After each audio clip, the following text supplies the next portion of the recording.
রাষ্ট্রীয় আচার হিসাবে এটা আমার দায়িত্ব, বিরোধী দলীয় নেতা হিসেবে এখানে আসতে হবে আমার সঙ্গীদেরকে নিয়ে, তাই আমি এসেছি।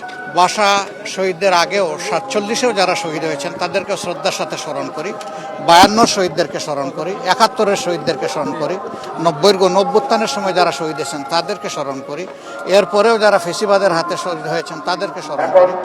বিশেষ করে 15.5 বছর ফ্যাসিস্ট আমলে যারা শহীদ হয়েছে তাদের সবাইকে আমরা শ্রদ্ধার সাথে স্মরণ করি এবং শেষ পর্যন্ত আমরা স্মরণ করি যারা জুলাই যোদ্ধা হিসেবে জাতির অধিকার প্রতিষ্ঠার জন্য লড়াই করে জীবন দিয়েছেন তাদের সবাইকে আমরা স্মরণ করি। শেষ পর্যন্ত আমাদের উসমান হাদিকেও আমরা স্মরণ। কিন্তু আপনি যে প্রশ্ন করেছেন যে তারা যে কারণে লড়াই করেছিলেন সেই প্রত্যাশা কতটা পূরণ হয়েছে, না, সে প্রত্যাশা পূরণ হয়নি। প্রত্যাশা পূরণের জন্যই আমাদের লড়াই, আমাদের অঙ্গীকার। আমরা এই লড়াই অব্যাহত রাখবো জাতির মুক্তি না আসা পর্যন্ত, ফেসিবাদ মুক্ত, দুর্নীতি মুক্ত, সন্ত্রাস মুক্ত, চাঁদাবাজ মুক্ত দেশ গঠন না হওয়া পর্যন্ত। একটা মানবিক দেশ গঠনের জন্য আমাদের লড়াই অব্যাহত থাকবে এবং কোনো অপকর্মের সাথে আমরা আপোষ করব না।